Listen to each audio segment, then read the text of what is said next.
Ողջույն Tribune-ի եթերում կարճ միացում հաղորդաշարն է, շարունակում ենք հետևել ամբողջապատ տեղի ունեցող քաղաքական կարևորագույն իրադարձություններին։ Այսօր մեր տաղավարում հյուրընկալել ենք պատմաբան, քաղաքագիտության դոկտոր Արմեն Այվազյանին։ Ողջույն, պարոն Այվազյան, շնորհակալ եմ հրավերս ընդունելու համար։ Շնորհակալ եմ ես էլ հրավիրելու համար։ Պարոն Այվազյան, հաղորդումը հիմնականում շաբաթվա ամբողջ քաղաքական եւ սոցիալական անցուդարձին է նվիրված, վերլուծում ենք եւ քննարկում ենք միգուցե ինչքան որ հնարավորություն ունենք մեզ համար ժամանակի տրված մեջ իհարկե Հայաստանի անվտանգային խնդիրների մասին սկսենք առաջինը, քանի որ բառացիորեն 2 օր առաջ Արման Թաթոյանը միասնության թևեր շարժման համակարգող, այսպես շատ պատկերավոր քարտեզներով, արդեն շատ կոնկրետ ցույց տվեց, որ ադրբեջանական ուժերը տեղակայվել են, Հայաստանում նոր ներխուժում է գրանցվել, սակայն Հայաստանի իշխանությունները դրա մասին լռում են կամ առհասարակ, ինչը շատ ավելի ծիծաղելի կհնչեր, չեն իմանում դրա մասին։ Խոսքը գնում է նաև այն մասին, որ ադրբեջանցիները սահմանի մոտ թաքստոցներ են անգամ կառուցել, որ հսկեն մեր գյուղերը։ Իշխանական падգամավորներն իհարկե Թաթոյանի ասածները կեղծիք համարեցին, անվանեցին, Թաթոյանին ստախոս որակեցին, այսպես ինչ եք կարծում, երբ տարբեր կողմեր հակասական հայտարարություններ են անում եւ մարդկանց մոտ էլ, անգամ փորձագետների մոտ էլ է հարց առաջանում, լավ, ինչ մեթոդներով են առհասարակ փորձում ճշտել իրականությունը կամ գոնե ռազմական փորձագետները ինչպես են կարողանում ճշտել այդ հայտարարությունները, այդ քարտեզները, կարող են նման հայտարարությունները լինել տեղեկատվական պատերազմի մաս եւ ինչպես տարբերել իրական վտանգը այդ քարոզչությունից այս պահին։ Ճիշտն ասած, այնինչ ես տեսա Արման Թաթոյանի ներկայացրածի մեջ, բավականին համոզիչ էր, ես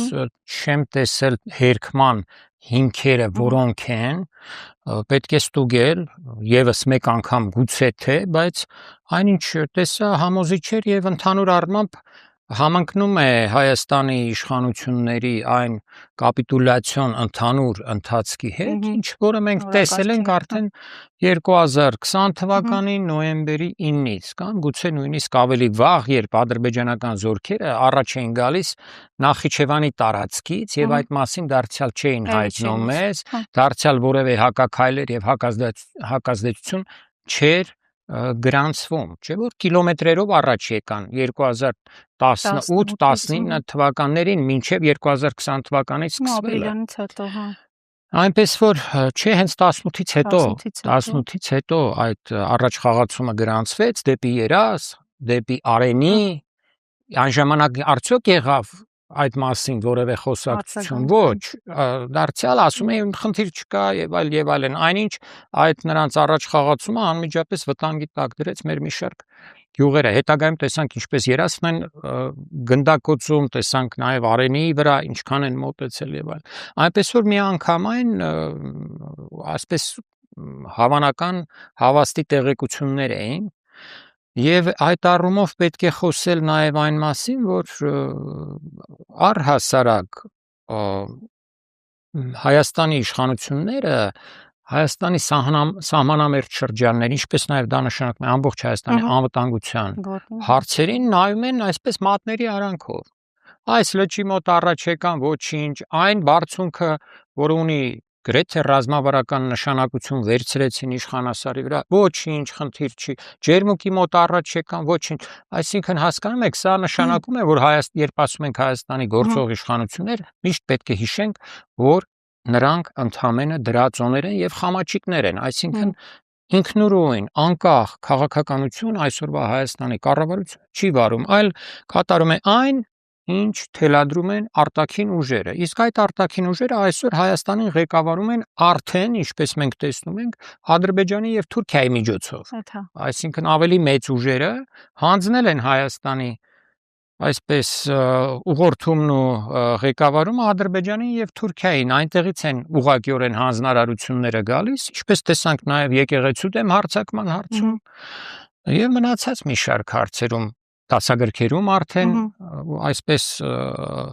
հանելով այն ռազմահայրենասիրական խնդիրները, փորձելով այսպես անել, բանակում գնդերեցների այդ հրաշալի կառույցը վերացնելով, դա որտեղից է այդ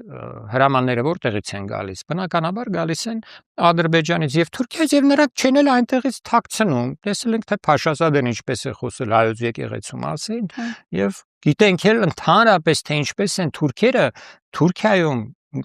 տասնամյակներով ցեղասպանությունից հետո վերաբերվել հայոց եկեղեցու գործունեությանը։ Այնպես որ որևէ զարմանալի բան չկա սրանում։ Նույնն էլ միանգամից ասեմ, ամենակարևոր հարցը վերաբերում այս թրիփի ծրագրին, այս Թրամփի ուղի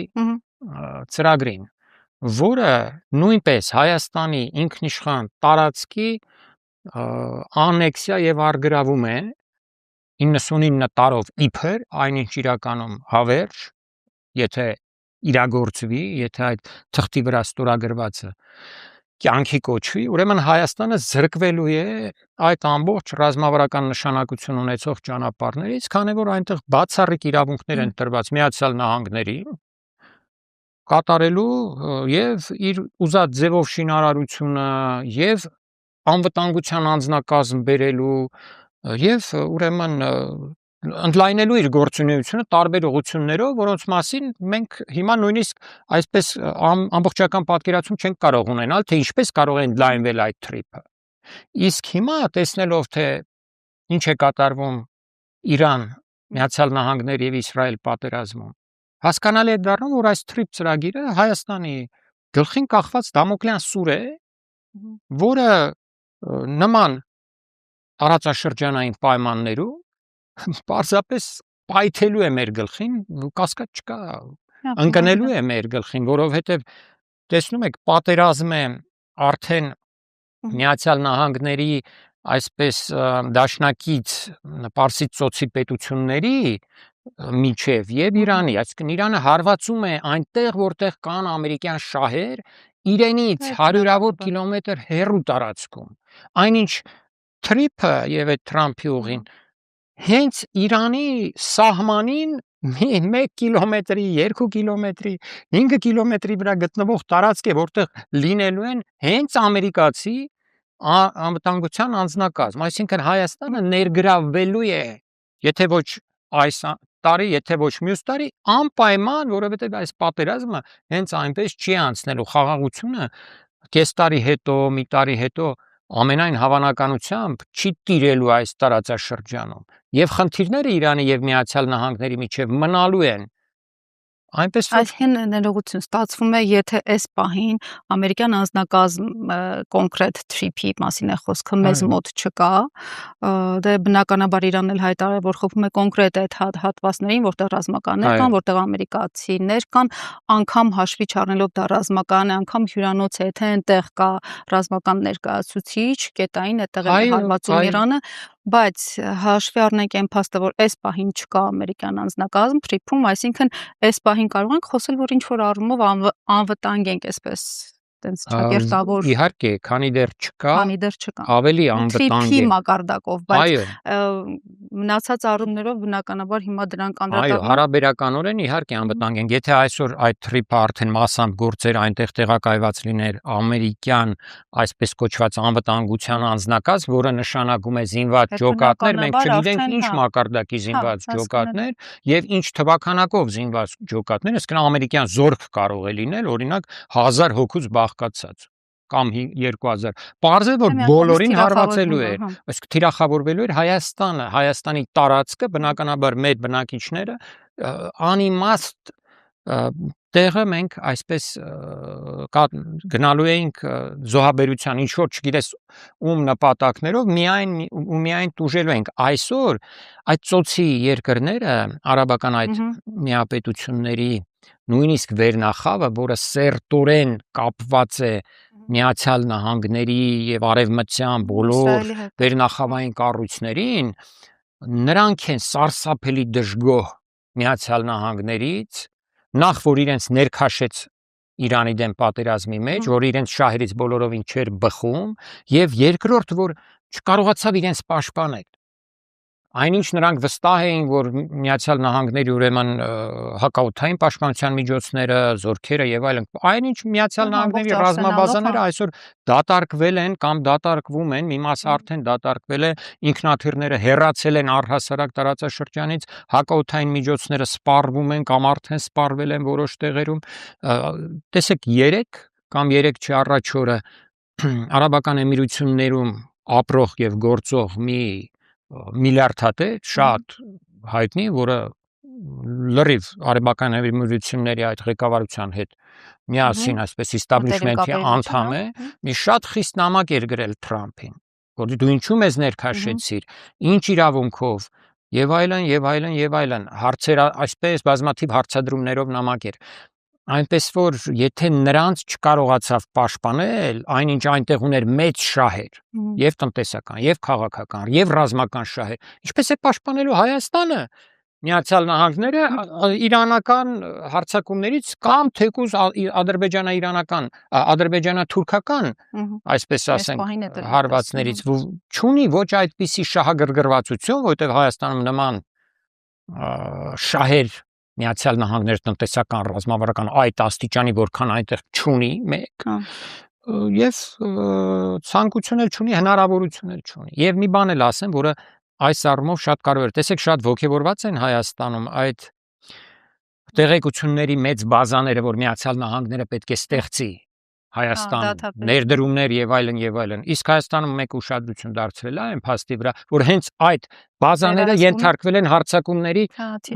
ծոցի երկրներում։ 2, 3, 4 նմանատիպ բազա խոցվել են արդեն, ոչնչացվել են։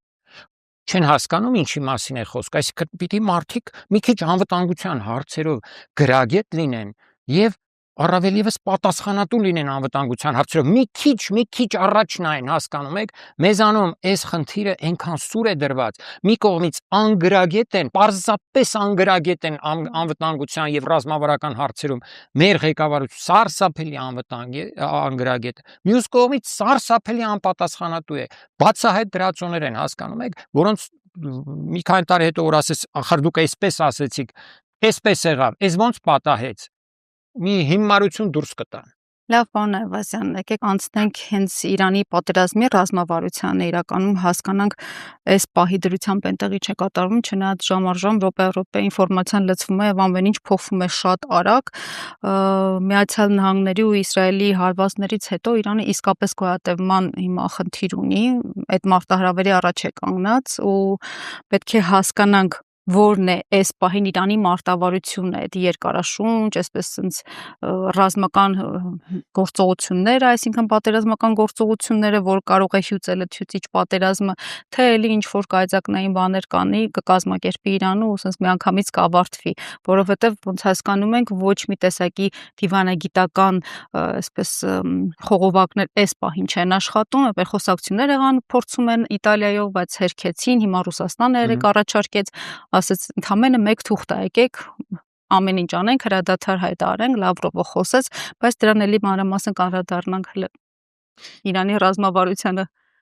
Իրանը իր ռազմավարությունը շատ երկարատև է մշակել։ Չհաշված այդ վրեժի պահ այդ նահատակների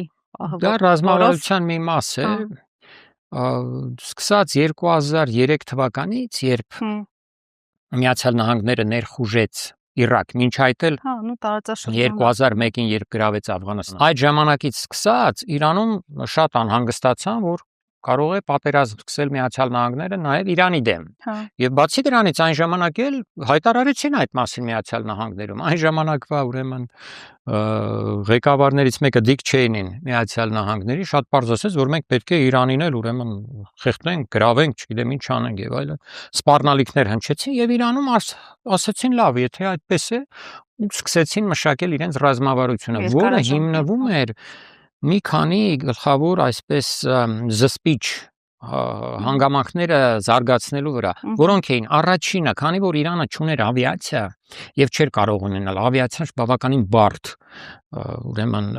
դաշտ է զարգացման տեխնոլոգիական առումով ամբողջությամբ պատժամիջոցների տակ էր իր ավիացիան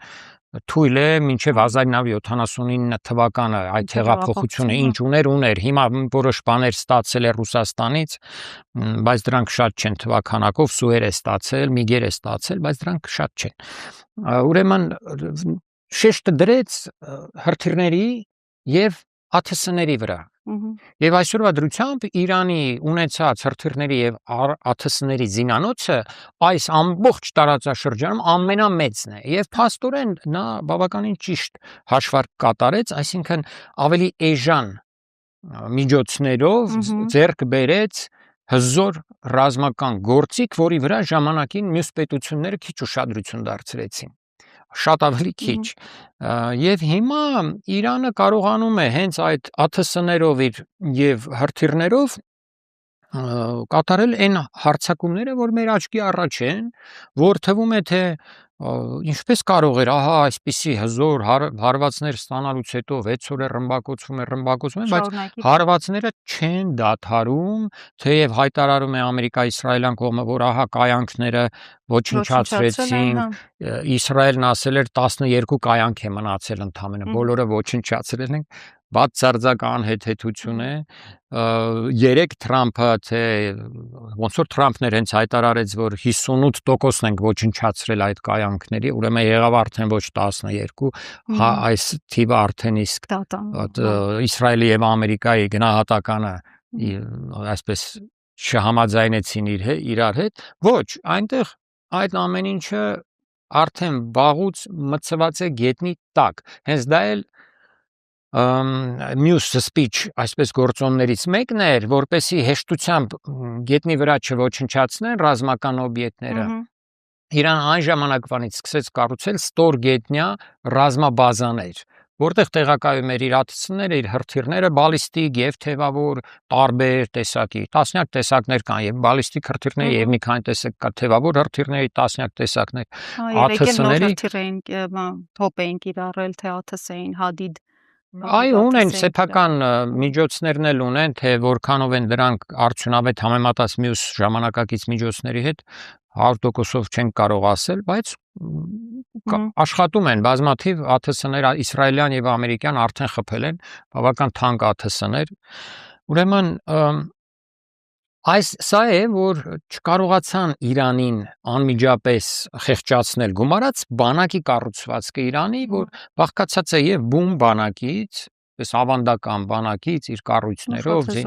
այո, զորատեսակներով տարբեր եւ այլն ավիացիա, եւ այլ նավատորմից, թեև նավատորմի մեծ խոշոր նավերը արդեն հասցրել են ոչնչացնել, այդտեղ գուցե Իրանից խաղալներից մեկն էր իմաստ գուցե չուներ իրենց համար կենտրոնանալ խոշոր նավերի կառուցման վրա, քանի որ դրանք հեշտությամբ դառնալու էին թիրախ։ Իսկ եւ ամենակարևոր այսպես բաղկացուցիչ մասը դա գաղափարականացված ամուր մի առանձին բանակի ստեղծումներ, այսպես կարելի ասել գվարդիայի, որը մի առանձին բանակ է դարձյալ իր զորատեսակներով իսլամական հեղափոխության պահապանների կորպուսի մասին եմ ասում,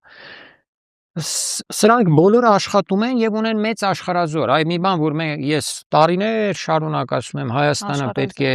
Հայաստանի ժողովուրդը պետք է գլխովին զինված լինի եւ կազմակերպված աշխարհազորային միավորների մեջ, որովհետեւ մենք մեր թշնամիները մեզ գերազանցում են իրենց ռեսուրսներով, բանակով եւ այլն, բայց եթե դու կարողանաս ամբողջ ժողովրդին կազմակերպել պատերազմի ժամանակ եւ ժողովուրդը գա կանգնի բանակի թիկունքում, ինչը հնարավոր է, այդ դեպքում քո թշնամիները 10 անգամ պիտի մտածելուց հետո էլ չպետք է ուրեմն իրենց քայլերը կատարեն այնպես ինչպես կատարում են։ Տեսեք Հեզբոլահի պահը։ Հեզբոլահը պետական կառույց չէ, աշխարհազորային, կիսաաշխարհազորային, կանոնավոր տիպի զինված ուժեր են։ Իսրայելը չի կարողանում առաջանալ Լիբանանում խորանալ, չի կարողանում, որովհետև այդ ուժերը գաղափարականացված են, այդ ուժերը շատ մոտիվացված են, լավ մարզված են եւ բաղկացած են տասնյակ հազարավոր մարտիկներից։ Մեզանում իրականում մահապարտ մարտիկներ։ Այո, մեզանում դե մենք էլ մահապարտ ժողովուրդ պետք է լինենք, հասկանում եք, սա կատակ խոսք չի, այսինքն այդպես էլ կա, մենք այստեղ որ ապրում ենք, ես, դուք, մյուսները իրականում մահապարտներ են, որովհետև հազար ու մի թշնամիների մեջ ենք, մեր թշնամիներն էլ մեզնից ուժեղ են։ Հիմա այս մահապարտ վիճակից մեզ խորհուրդ են տալի այսօրվա իշխանությունը եւ որոշ գաղափարախոսներ նրա, որոնք ապրում են Հայաստանից դուրս, ասում են, գիտեք ինչ կա, եկեք հրաժարվենք նույնիսկ մեր ինքնությունից։ Այ վերջին հաղորդման ժամանակ ես տեսա Ժիրայր Լիպարիցյանն էր, որը բնակվում է Միացյալ Նահանգներում, շատ կարճ ժամանակ Հայաստան է եղել, ես էլ անձամբ նրա հետ ժամանակին աշխատել եմ արտգործնախարարությունում, նախագահական աշխատակազմում, բայց այնինչ ինքը ասեց,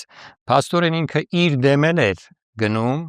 Պետրոս Ղազարյանի հետ հանդիպման ժամանակ, ասաց, որ մենք պետք է հրաժարվենք մեր ինքնությունից, գրեթե բացահայտ ասաց, մեր ինքնությունը 200 տարի է պաշտպանում ենք, դրա համար այսքան կորուստներ են կրել։ Ինչ է նշանակում հրաժարվել ինքնությունից։ Նշանակում է, այսինքն չպետք է պաշտպանենք, նշանակում է հրաժարվենք մեր պատմությունից, հրաժարվենք մեր լեզվից, մեր, չգիտեմ, հիշողությունից, մեր հարազատներից, մեր պապերից, մեր հերոսներից, մեր նահատակներից, հրաժարվենք, դառնանք ինչ։ Ինչ պիտի դառնա հայը, եթե այստեղ հրաժարվի այդ ամեն ինչի։ Պիտի դառնա թուրք։ Որովհետև ուրիշ բան չկա, այստեղ մեզ շրջապատում են թուրքերը։ Մենք վրացի չենք կարող դառնալ, պետք էլ չի իհարկե, պարսիկ չենք դառնալու, Պարսկաստանն էլ նման ձգտումներ չունի Հայաստանը կլանելու, ոչ էլ ռուս կարող ենք դառնալ, Ռուսաստանն էլ այստեղ այդպիսի ուժ չունի, որպեսի գա լցնի, բայց թուրքերը կարող են գալ եւ լցվել, ինչը եւ դրել են իրենց նպատակը։ Հիմա փաստորեն արդեն բացահայտ հմեկով տարվեց քարոզ իշխանական գաղափարախոսական թևի կողմից արդեն բացահայտ, որ մենք պետք է հրաժարվենք մեր ինքնությունից։ Սա գիտեք ինչ է, սա բացահայտ ուրացում է։ Ուրացումն ինչ է, ուրացումը դավաճանություն է։ Նույն Ժիրայր Լիպարիցյան իր ամբողջ կյանքը ապրել է որպես հայ։ Դե թող այժմ այնտեղ որոշում ընդուներ, ասեր ես հրաժարվում եմ իմ ինքնությունից Միացյալ Նահանգներում, դառնում եմ ամերիկացի, չեմ հայտարարում, որ ես հայ եմ։ Հայտարարում եմ, որ ես ամերիկացի եմ, հետո ինչ որ անուն ազգանունս Ժիրայր Լիպարիցյան է։ Հասկանում եք, ես ամերիկացի եմ, հայերին կարող եմ դիմել որպես ամերիկացի, ոչ թե որպես հայ։ Հասկանում եք, մենք մեծ վտանգների առջև ենք կանգնած այս իրավիճակում, որովհետև իրականում պետականազուրկ ազգ ենք, այն պետությունը, որը ունենք, ես այս բառը շատ եմ օգտագործում, որպեսզի մեր ժողովուրդն էլ պետք է հասկանա, իդեպ մենք վաղուց ենք պետականազուրկ, Հայաստանը վաղուց է գտնվում այսպիսի ծանր վիճակում, երբ պետությունը չի պաշտպանում անվտանգության ամենակենսական շահերը։ Սա միայն Նիկոլ Փաշինյանի օրոքի հարց չէ, առաջ էլ մեծագույն խնդիրներ ունեինք մենք այս ազգային դաշտում։ Այնպես որ շատ մեծ խնդիրներ կան մեր առջև կանգնած, որոնք եթե չլուծեցինք, կամ պետք է Հայաստանը դատարկվի, կամ պետք է Հայաստանում մնացած մարդիկ թուրքանան։ Այս հարցը դրված է բավական լուրջ եւ իրատեսական հարց է, պետք չէ սրա վրա դարձյալ ասեմ մատների արանքով նայել։ Պետք է դիմադրենք։ Առանց դիմադրության որևէ խնդիր չի լուծվի։ Դիմադրելու համար պետք է ստեղծել մի բան կա, շատ հստակ ձևակերպված բան կա։ Ազգ բանակ կոնցեպտը, սա ոչ թե Հայաստանում է մշակվել այս կոնցեպտը, սա մշակվել է ժամանակին Շվեյցարիայում, սա մշակվել է Իսրայելում, Ֆինլանդիան ունի որոշակի նմանատիպ կառույց եւ ամենակարևորը մենք ենք ունեցել նման կառույցներ։ Այս գիրքը որ տեսնում եք, այս գրքի մեջ նկարագրված է թե ինչպես 1720-ական թվականներին Դավիթ Բեկի ժամանակաշրջանի մասին է խոսքը։ Արցախում եւ Սյունիքում հայերը ստեղծել են հենց այդ ազգ բանակ մոդելով պետական կազմավորումներ, անկախ պետական կազմավորումներ, որոնք չէին կոչվում թագավորություն, բայց դրանք անկախ իշխանապետություններ էին։ Այն ժամանակվա հայկական զինված ուժերը կառուցված էին ճիշտ ու ճիշտ եւ այդ կառույցը ամբողջովին զինված էր ժողովուրդը։ Մի մաս աշխարհազորային տարբերակով, մյուս մասը կանոնավոր զորքեր։ Եվ դրա շնորհիվ նրանք կարողացան 10 տարուց ավել դիմադրել թշնամիներին։ Այսօրվա պայմաններում մեզ նույնն է պետք, պարզապես մեր իշխանությունները ցավոք սրտի այդ ճանապարհով չեն գնացել, այնինչ պետք էր այդ ճանապարհով գնալ 1991 թվականից սկսած։ Մենք սարսափելի ուշացել ենք։ Քանի որ ինքնությունից խոսեցիք, եկեք այս կոնտեքստում, իրանական կոնտեքստում կցանկանայի բացել էլի Արցախի հարցը, որովհետև հայկական Արցախը տարածաշրջանի հավասարակշռության կետն էր ու դա անխոս այդպես էր, բոլորն են դրա մասին ասում, Արցախը պայթեց ու տարածաշրջանի երկրների մայրաքաղաքներում հիմա տեսնում ենք, որ հերթով ամեն ինչ պայթում է, այսպես քիչ-քիչ այդ դոմինոյի էֆեկտով Արցախից հետո նորից շարունակվում է։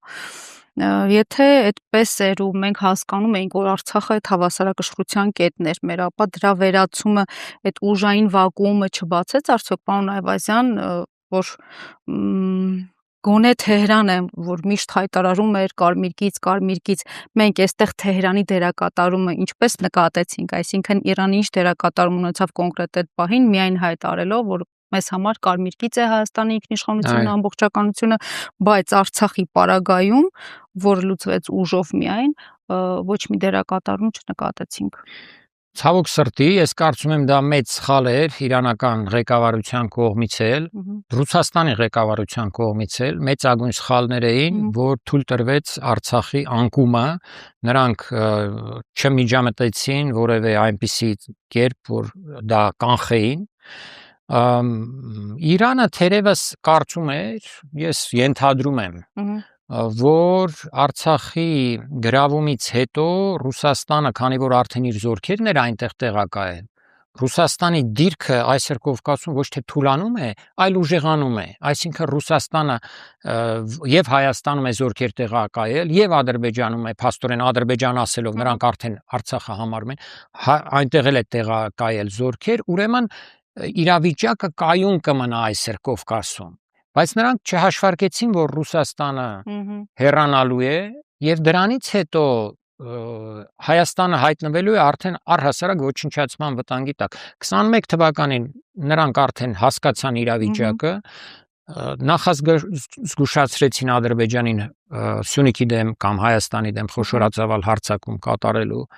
առումով եւ ամրապնդեցին իրենց նախազգուշացումները կոնկրետ քայլերով, մեծ զորավարժություններ անցկացրեցին, որ երբեք Ադրբեջանի սահմաններին նման զորավարժություններ չեն եղել, հենց Պահապանների կորպուսը իր զրահատեխնիկայով, մնացածով, այնտեղ նույնիսկ պոնտոնային կամուրջներ գցեցին, ցուցադրելով, որ մենք կարող ենք այս կամուրջները գցել եւ արագ սահանցնել, մտնել Նախիջևան եւ այլն։ Այս ամեն ինչը արեցին եւ դրա շնորհիվ էլ Սյունիք ադրբեջանական զորքը չմտավ։ Իսկ հիմա արդեն այս պատերազմի ժամանակ իրավիճակը այնպիսին է, թե ինչպես կզարգանա պատերազմը։ Եթե Իրանը թուլացավ այն աստիճան, որ Ադրբեջանը եւ Թուրքիան բնականաբար նրանց թիկունքում կանգնած զգան, որ Իրանը այնքան է թուլացել, որ մենք կարող ենք հարվածել Սյունիքին եւ այս անգամ ամբողջությամբ գրավել, նրանք այդ քայլին կդիմեն չնայելով ոչ մի թղթի, ոչ մի պայմանագրի, ոչ մի այն Վաշինգտոնում է ստորագրված, Մոսկվայում, թե որտեղ ինչ ուզում ստորագրած չեն նայի կանեն այդ քայլը փաստի առաջ կանգնացնելով եւ մեզ եւ միջազգային համայնքին, թե միջազգային համայնքը կարծես բարձրացակապես դրան դեմ էլ չի հանդես գա, որովհետեւ այսօր խախտվում են աշխարհում բոլոր տեսակի միջազգային իրավունքները, այդ մասին էլ ավելի վաղ հայտնել էին Ադրբեջանին նույն այդ անդրազգային ուժերը, որոնք այսօր սանձազերծում են նման պատերազմներ, որտեղ եթե հիշում եք, Ալիևը դեռ 21-22 թվականներից անդադ ասում էր, որ այլևս միջազգային իրավունքը չի գործում, գործում է ուժի իրավունքը, բայց հիմա մենք տեսնում ենք Թրամփի վարչակազմի անդամներն են նման հայտարարություններ անում, որ այլևս այն աշխարհը չկա այդ միջազգային իրավունքը եւ այլն։ Մենք Թրամփը ինքը հայտարարում է, ասում է, ինձ համար միջազգային իրավունք չկա, ես գործում եմ ըստ իմ բարոյականության, այս բառով ասում, ես այդպես եմ գործում, ինչ միջազգային իրավունք, ինչ բան, ըստ իմ բարոյականության եմ գործում։ Դե իր բարոյականությունն էլ տեսանք ինչպիսին է, խփում են տարական դպրոցներին, խփում են տասնյակ հիվանդանոցներին Իրանում, Գազայում ցեղասպանություն է իրականացվում եւ այլն եւ այլն։ Եվ ամենակարևորը դեռ չհիշենք, որ Արցախում է իրականացվել այդ ցեղասպանությունը եւ Միացյալ Նահանգները եւ մյուս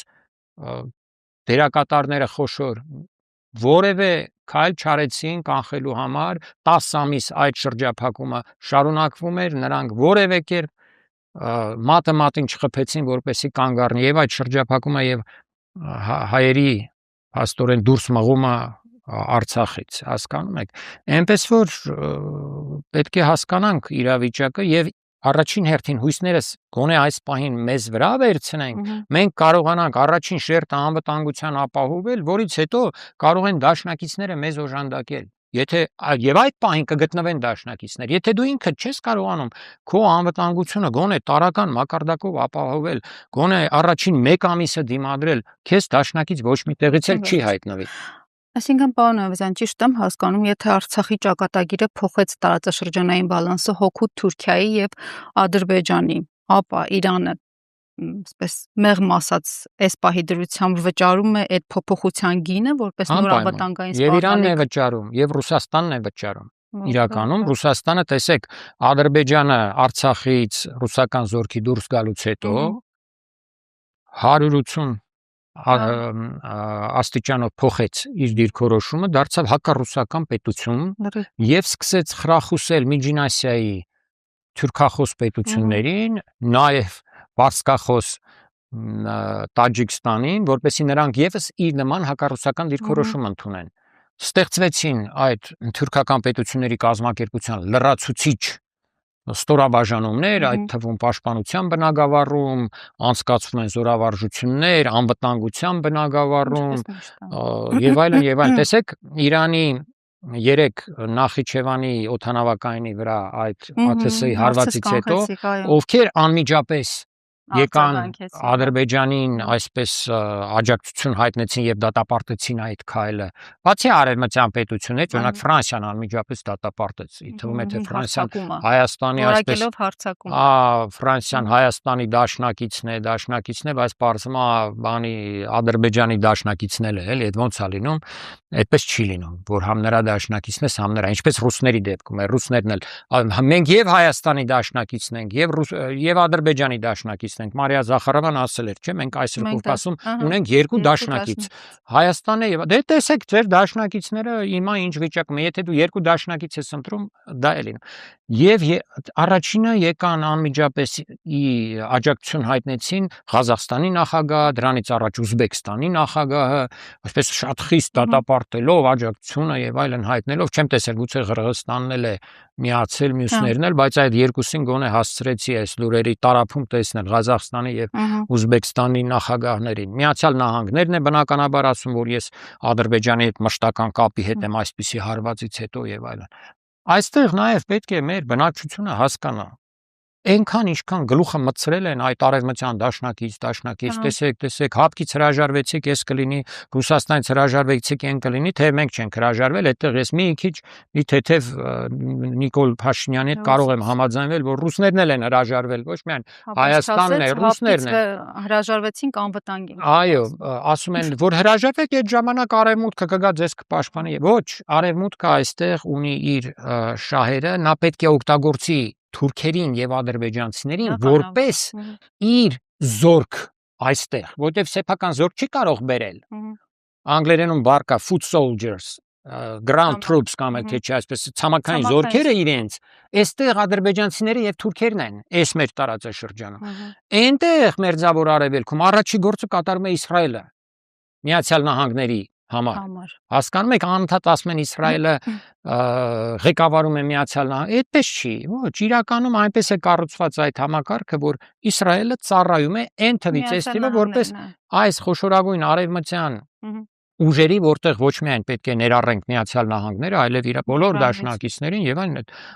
ամբողջական կայսրությունն է։ Այդ կայսրության մի կարևորագույն մասնիկն է Իսրայել։ Իսկ այստեղ այդ կայսրության մասնիկը Թուրքիան եւ Ադրբեջանն են, որոնց նրանք պետք է օգտագործեն Ռուսաստանի դեմ, պետք է օգտագործեն Իրանի դեմ եւ հետագայում, եթե այդ թուրքական պետությունների այսպես թուրանը այդ ստեղծվի, արդեն նաև Չինաստանին կարող են անցնել, բայց դրան դեռ ժամանակ կա։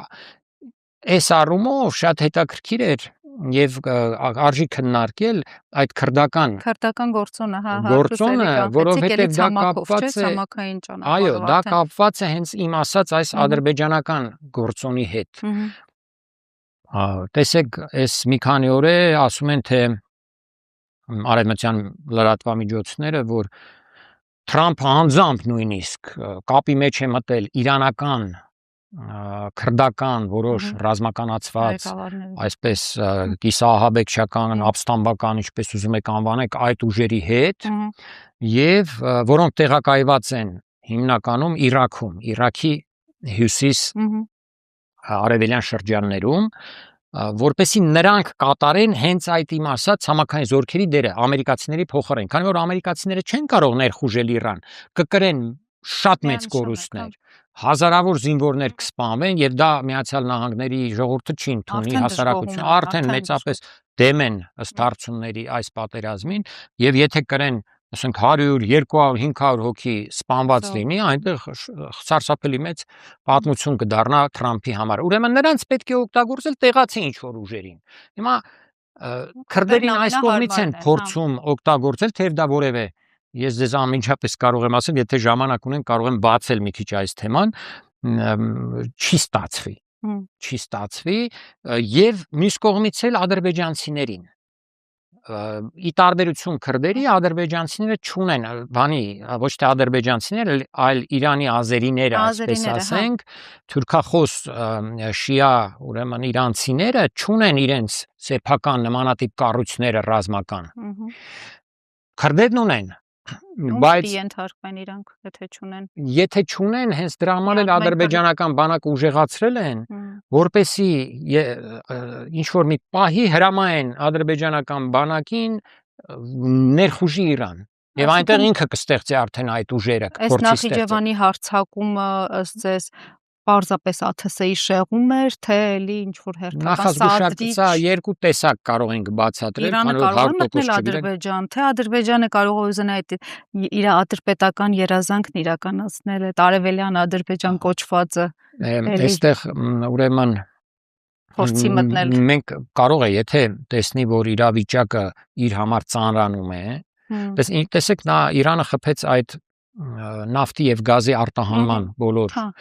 Եթե հաշվար գնայինք Ադրբեջանում տեսեք, ասեմ ես հիմա տեղից, ուրեմն Հորմուզի նեղուցը եթե փակվում է,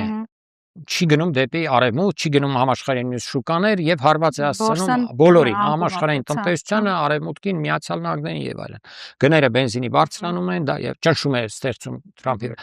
Հիմա բայց ադրբեջանական նավթը դեռևս շարունակում է գնալ Իսրայել, Բաքու-Ջեյհան նավթամուղով,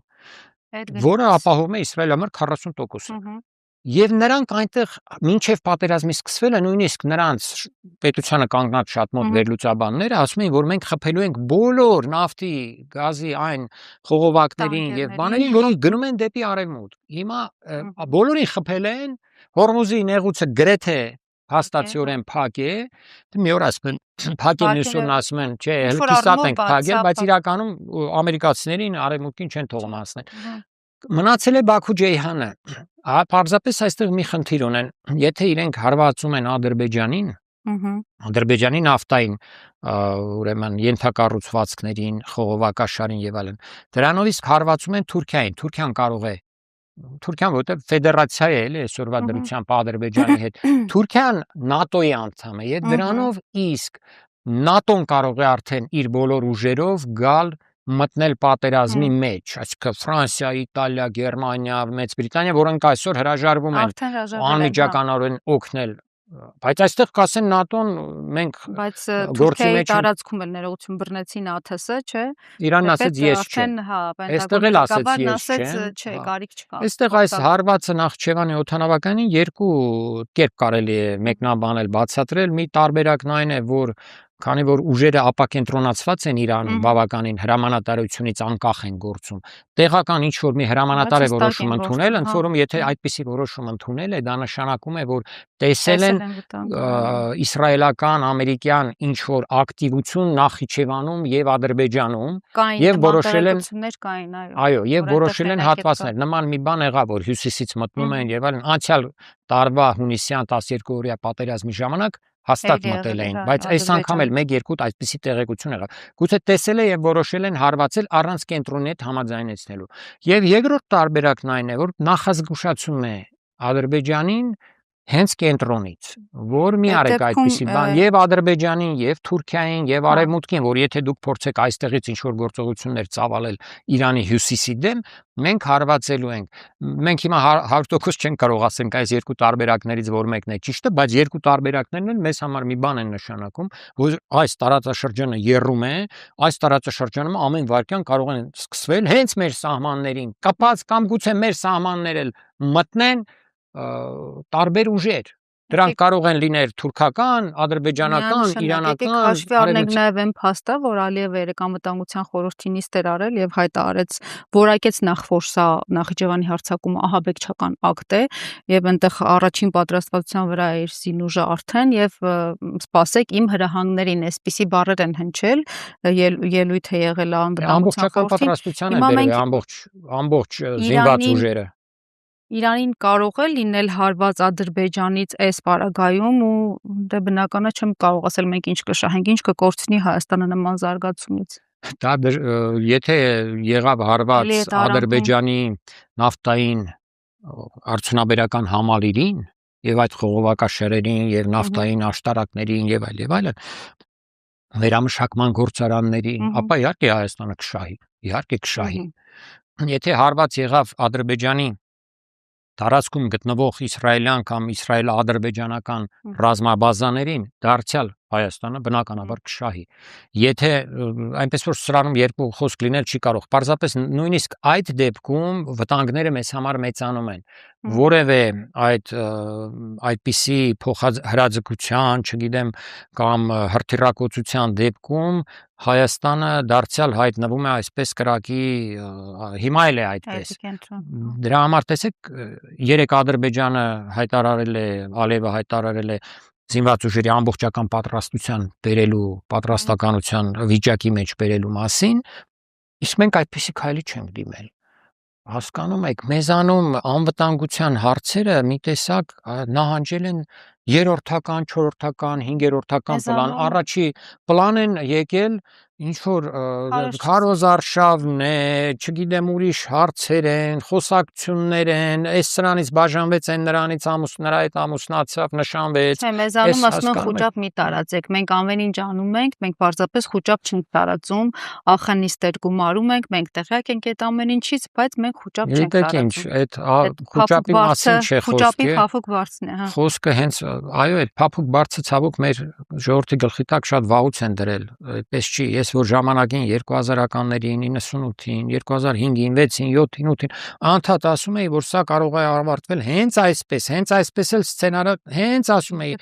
Արցախը գրավելու են, Արցախից հետո Սյունիքը հայտնվելու է անպաշտպան վիճակում, հետո գրավելու են, փորձելու են Սյունիքը եւ այլն արձանագրել ժողովուրդ։ Այո, հիմա այն ժամանակ էլ էին ասում, ինձ ասում ես խոճապ է տարածում։ Բայց հերու էր այն հիմա ավելի մոտ է, հիմա գոնե արդեն անզեն աչքով է այդ ամեն ինչը երևում, էլի ասում են մի տարածեք խոճապ։ Էլ երկու տարածենք։ Եվ զորքը մտնում է։ Սա է։ Մնացածը, գիտեք, այդ Իրաքի քրդերի վերաբերյալ էլ ասեմ, որ այդտեղ հաջողության չեն ունենա, որովհետև նախ դրանք շատ թույլ են այդ ուժերը։ Իրաքում կան մի քանի 2-3 իրանական ապստամբական ուժեր։ Թվականակը փոքր է դրանց։ Հետո Իրաքում եղած ուժեղ քրդական միավորները, Փեշմերգան քրդական, որը արդեն իրենք ինքնավարություն ունեն, այնտեղ երկու ուժ կա հիմնական Թալաբանի եւ Բարզանի հրամանատարության ներքո, դրանք միասին են գործում, այս տարի նույնիսկ պետք է իբր միավորեին իրենց ուժերը, մի բանակի պես բան ստեղծեին։ Նրանք շագրգռված չեն մտնելու Իրանի դեմ ռազմական գործողությունների մեջ, որովհետև այդ դեպքում նախ իրենք են ենթարկվել ուժգին հարվածների իրանական։ Կարող է ենթակառակ Իրանը մտնի այդ տարածք գրավի, ոչ թե իրենք կարողանան մտնել այնտեղ գրավել։ Մյուսը ոչ Իրաքի կենտրոնական իշխանությունն է դա խրախուսելու, ոչ էլ նույնիսկ Թուրքիան է դա ցանկանալու, որովհետև Իրանում բնակվում է տարբեր հաշվարկներով, ասենք մոտավորապես 8-ից մինչև 12-13, երբեմն ավելի բարձր թվեր են ասում քուրդ, Այդ քրդական տարածքում եթե փորձեն ստեղծել հերթական ինքնավարությունը կամ պետությունը, սա թուրքերի համար անընդունելի է, քանի որ դա կարող է օրինակ ծառայել արդեն Թուրքիայի քրդերին, որոնք ապրում են Արևմտյան Հայաստանի եւ մի քիչ ավելի լայն վերցրած տարածքում։ Թուրքիան էլ մեծ թուրանով կսկսի արդեն։ Թուրքիան նույնպես իր ռազմավարական ծրագրով այո, այնպես որ այդ քրդերին վրա հաշվարկ դնելը եւ այսպես աշխարհով մեկ ասելը թե կմտնեն, կգրավեն, այս կանեն, մի դեպքում կարող էին նրանք մտնել եւ ինչ որ խժդժություններ լուրջ լինել, եթե տեղական քրդական բնակչությունը ապստամբեր։ Բայց այսօրվա դրությամբ այդպիսի բաներ չեն նկատվում, նման մի ապստամբություն եղել է 1979 թվականին, երբ եղավ իսլամական հեղափոխությունը, մոտ 2-3 տարի ընդհուպ մինչև 1979-ից մինչև 83 թվականը տևեցին կռիվները, այնտեղ 2-3 քաղաք քրդերը գրավեցին այդ ժամանակ, Մահաբադը, Սանանդաջը եւ եւս մի քանիսը, հետո արագ նրանց դուրս մղեցին, պարտիզանական պատերազմը եւս շարունակվեց մինչև 83 թվական, իդեպ 84-ից սկսվեց արդեն Թուրքիայում, տեսեք սրանք կապված հարցեր են, 84-ին էլ այն Աբդուլլա Օջալանի քրդական բանվորական կուսակցության զինյալները սկսեցին, այո, չէ, այդպես մի ասեք, այնպես չի որ զենքերը դրել են, հայտարարել են որ զենքերը դրել են, այսօրվա դրությամբ այսպես զինադադարի վիճակ է, բայց ամեն վարքյան կարող են նորից բռնկվել, այդ նույն քրդական բանվորական կուսակցության ուժերը ներկա են եւ Թուրքիայում կան քնած վիճակում եւ Իրաքի հյուսիսում արդեն ոչ քնած վիճակում։ Եվ մի բան էլ հիշենք, քրդերին Միացյալ Նահանգները դավաճանեց Սիրիայում, արդեն իրենց աչքի առաջ է։ Իդեպ Խորհրդային Միությունը դավաճանեց ավելի վաղ, 1946 թվականին, կարծեմ, 45-46-ին ստեղծվեց այդ Մահաբադի մի հանրապետություն կար, հենց ստեղծեց, քանի որ խորհրդային զորքերը գրավել էին 41 թվականից սկսած հյուսիսային մասը Իրանի, այնտեղ ստեղծեցին երկու հանրապետություն, մեկը քրդական, մեկը ադրբեջանական, բայց ենթարկվելով արևմուտքի ճնշմանը սովետական զորքերը հեռացան, այս հանրապետություններն էլ շատ արագ լուծարվեցին, որտեղ իրանական զորքերը մտան, այնտեղ բոլորին պատժեցին, կախաղան հանեցին, մնացածը փախան ղեկավարները եւ այլն, այնպես որ սա չի լինի եւ մի բան էլ ասեմ այստեղ կարեւոր, որ եթե քրդական նմանատիպ մի ապստամբություն լինի, վտանգ կա, որ արդեն Իրանի հյուսիսում քրդերն ու ադրբեջանցիները միմյանց հետ կարող են կռվել, նման բան կատարվեց հենց 1979-80 թվականներին, հենց այդ քրդական ապստամբության ժամանակ մեծ բախումներ եղան քրդերի եւ ազերիների միջև։ Ազերիները ավելի պրոիրանական էին, կենտրոնական իշխանությանը ավելի հավատարիմ էին, այո։ Պարոն Այվազյան, եթե ամփոփենք իրականում, որ ժամանակը արդեն սպառվել է, ինչ ռազմավարություն ենք տեսնելու առաջիկայում, ավելի շատ էլի այսպիսի հյուսիչ պատերազմ, որը կվարի հենց Իրանը, այսինքն թելադրողը Իրանը կլինի, իրականում պաշտպանվում է, բայց ոնց հասկանում ենք ավելի շատ հենց թելադրում է արդեն պատերազմի ուղղությունը, որովհետև հյուծվում է Ամերիկան, Ամերիկայի ամբողջ զինանոցը արդեն չգիտեմ ինչ ծավալի վրա է։ Գիտեք, երկու ուժերն էլ հյուծվում են նման պատերազմում, բայց չեմ կարծում թե Միացյալ Նահանգներում լավ էին հաշվարկել, գոնե քաղաքական ղեկավարությունը, որտեղ ռազմականը կարծես թե հասկանում էր բարդությունները, այնտեղ մեկին էլ ազատեցին, գլխավոր շտաբի ղեկավարներից մեկին ազատեցին աշխատանքից, որտեղ դեմ էր հանդես գալիս այս օպերացիային։ Երկուսն էլ հյուծվում են, բայց ով ավելի երկար կդիմանա։ Ես հակված եմ կարծելով, որ Իրանը դեռ շատ երկար կդիմանա, որովհետև նրա այդ պաշարները հրթիռների գտնվում են գետնի տակ, այդ ահռելի տարածքում, որ Իրանը զբաղեցնում է, եվրոպական խոշորագույն մի քանի պետություն, որ իրար կպցնենք, մի հատ Իրան կանի, գրեթե 90 միլիոնանոց էր։ Ուրեմն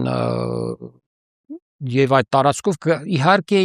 Իրանի ենթակառուցվածքները ոչնչացվում են, հերթով ոչնչացվում են, մեծ ավերածություններ են կատարում, բայց դա չի նշանակում, որ Իրանը կպարտվի։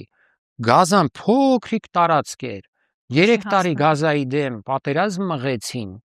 նույնիսկ այսպես ցամաքային ներխուժում իրականացրեցին եւ մինչեւ վերջ գրեթե չեն կարողացել ճնշել։ Մինչև այսօր էլ ամբողջությամբ չեն ճնշել եւ ոնց են ճնշելու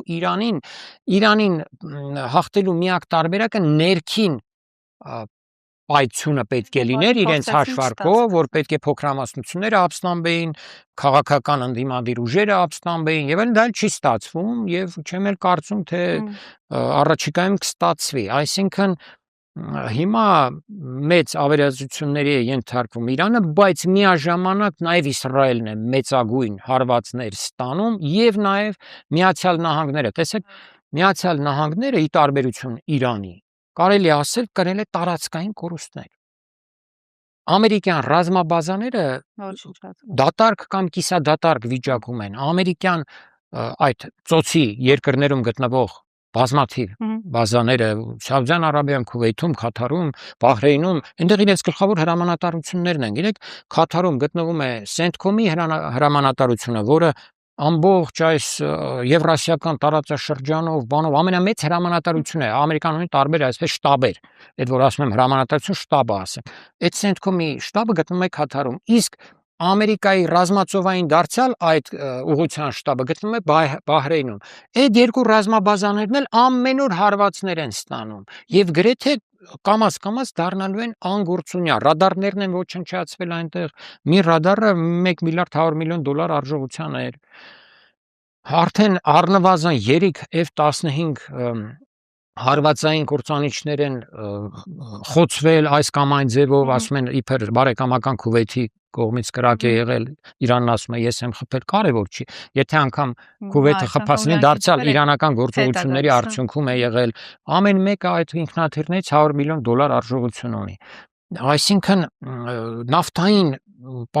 հանքերն են ռմբակոծում, նավթային վերամշակման գործարանները կանգ են առել, հեղուկ գազը Քաթարում, որ արտադրվում էր համաշխարհային, ուրեմն արտադրության այդ կարևորագույն վառելիքի 20%-ն էր տալիս Քաթարը, ամբողջությամբ կանգ է առել, այսինքն նույնիսկ Հորմուզի նեղուցը եթե բաց լինի, այնտեղ չի արտադրվում, մինչև վերագործարկեն, չգիտեմ ինչ անեն եւ այլն ժամանակ է անցնում, սա շատ արագ խփում է միջազգային ամբողջ առևտրին եւ խփում է համաշխարհային տնտեսությանը։ Տեսնում ենք, որ վառելիքի գները ամեն օր բարձրանում են, Եվրոպայում են շատ բարձրացել։ Կարծում եմ մեզ էլ դա կհասնի շատ շուտով, արդեն Հայաստանին էլ կհասնի բենզինի գներով կտեսնենք եւ այլն։ Այնպես որ Իրանի հարվածները շատ ցավոտ են։ Եվ այդ պետություններում մեծ դժգոհություն կա, հաղորդման սկզբում ասացի, Միացյալ Նահանգների դաշնակիցները մեծապես հիասթափված են Միացյալ Նահանգներից, մինչդեռ Իրանի դաշնակիցները մտել են խաղի մեջ, Լիբանանյան Հեզբոլահն է մտել արդեն պատերազմի մեջ եւ իր կողմից է մեծ վնասներ հասցնում, թեև Իսրայելն էլ փաստորեն Լիբանանում կատարում է այն նույնպիսի ցեղասպանական գործողություններ, ինչպիսին կատարում էր Գազայում։ Երեք հրամայել է Բեյրութի, չգիտեմ, 1/3-ն է թե որքանն է, արդեն ասում է պետք է այստեղ ոչնչացնել, դուրս եկեք այս տարածքից։ Հազարավոր մարդիկ դուրս են եկել։ Այսինքն մեծ պատերազմ է Իրաքի, Իրանամետ ուժերն են, տասնյակ հազարավոր մարդիկներ ունեն այնտեղ, մտել են խաղի մեջ, ռմբակոծում են եւ ամերիկյան ռազմաբազաները, եւ քրդական այդ ուժերին, եւ նաեւ Եմենի Անսարուլլա, ուրեմն հուսիտների խոշոր այդ պետություն կազմավորումը, նրանք պատրաստ են ամեն վայրկյան մտնելու խաղի մեջ։ Նրանք եթե մտնեն, նրանք էլ փակելու են մյուս կարևորագույն նեղուցը, Բաբ էլ Մանդեբի ուրեմն նեղուցն են փակելու, որը տանում է Կարմիր ծովով դեպի Սուեցի ջրանցք։ Այնպես որ այդ Հորմուզի նեղուցը փակվելով, Բաբ էլ Մանդեբի նեղուցը փակվելով, Սուեցի ջրանցքի անգործունյա դառնալով, համաշխարհային տնտեսությունը Իրանը կարողանալու է, այո, այնպիսի ցնցումների ենթարկել, որը ստիպելու է Միացյալ Նահանգներին դադարեցնել այս պատերազմը։ Իսկ եթե այս պատերազմը դադարեցվեց հենց այսպիսի մի իրավիճակում, երբ Իրանը չի պարտվել, ապա դա նշանակելու է Իրանի հաղթանակ, Միացյալ Նահանգների եւ Իսրայելի պարտություն։ Բայց մինչ այդ մենք դեռ ժամանակ ունենք եւ պետք է հետևենք, թե ինչպես են զարգանում իրադարձությունները։ Շնորհակալ եմ, պարոն Արգասյան։ Ես էլ եմ շնորհակալ։ Շարունակեք հետևել մեզ Facebook-ում, YouTube-ում, միացեք մեր Patreon-ին, շաբաթվա անցուդարձից առաջինը եւ մշտապես տեղյակ լինելու համար։ Կհանդիպենք։